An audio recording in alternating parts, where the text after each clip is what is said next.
This episode was pretty good, and we've been loving all 7 episodes because every single storyline has something interesting. In this episode, Jordan, his power of his superhero is kicking in. You have Jonathan at school as well, and he kind of having kind of a relationship with Sarah, but not kind of a love relationship. But Jordan is able to hear this because of his powers, and he hears that Jonathan or his brother Jonathan and his kind of love interest Sarah are talking, so he gets a bit paranoid there and stuff like that. So they also got Lana Lang, who is working for Morgan Edge, the big corporate businessman who's giving people Mm-hmm.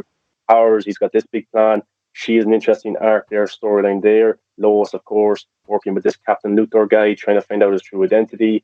And then Clark being a father, being Superman. Every single storyline is well written.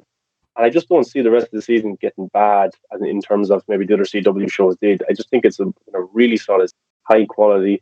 The budget has been really well. And it doesn't rely on VFX and big, massive fight sequences. It relies on the characters and the storyline and the direction, which I think is some of the best television that's on right now. In my opinion, I think it's just really it's relaxing to watch these characters, and I think you don't have to be a comic book movie fan or a comic book reader or a comic book TV show fan to actually enjoy this show. I think if I was to put on for my mother who's not big into that stuff, I think she'd enjoy it because of all the storylines and just how much depth each character has.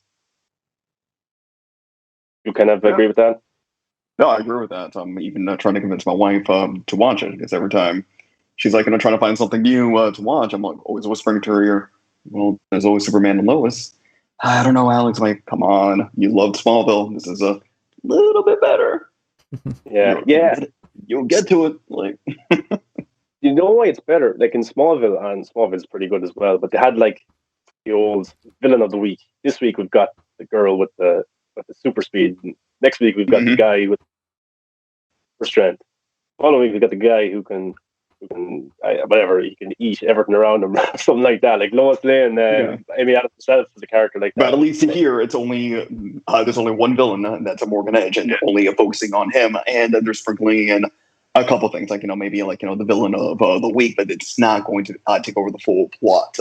It's just Yeah, cannon fodder, just for the background.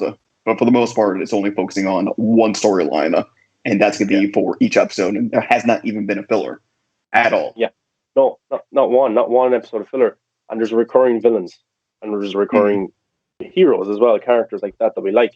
So yeah, we got Morgan Edge, who's the bad guy, but we also got Captain Luthor, who's now John Henry Irons, Steel from the other universe. He's kind of an anti-hero villain because I can see why he wants to defeat Superman in this world. Because again, spoiler: Superman in his Earth killed who was his wife. His wife in his Earth is Lois Lane, and she was And killed by Black. what did you think Damn. of that scene?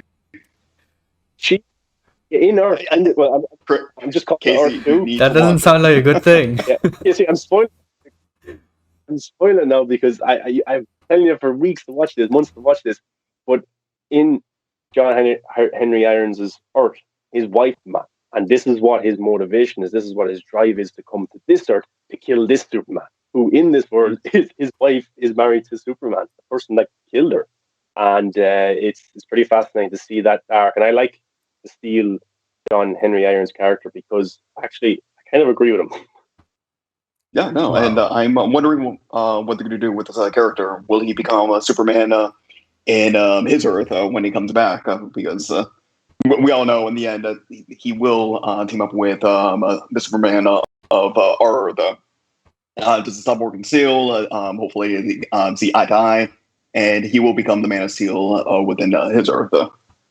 Yeah, it looks like it's definitely going that way as well. And let's not forget as well, in his Earth, he built his his costume that we got to see in episode 1 and episode 2. He built that with his daughter, and he had to Mhm. leave his daughter behind to come to this Earth, and he hasn't been able to go back to her. So I'm guess my kind of prediction as well that she's building something by herself, and she's going to end up either coming to this Earth or she'll be able to kind of free her father in some way. Do you think we'll see something like that in the next few episodes? Possibly, because I think the new promo just came out yesterday, and it just showcases a little bit more of a backstory of John Henry coming to our Earth. So we're going to be seeing a little bit more. So hopefully they'll be fleshing out his character and also his daughter Nat. Just to Yeah. say. Yeah, hopefully there's a good kind of chemistry and bond between those two characters. But Hmm. see, like, okay, we're 7 episodes in now. There's 15 to go. Will you, as episodes done, if me and Alex are still kind of raving about it? I might, if there's not anything that I have to watch by then, and if there's nothing else, I might binge it. What are Yeah, you well, doing this weekend? What are you doing after the stream?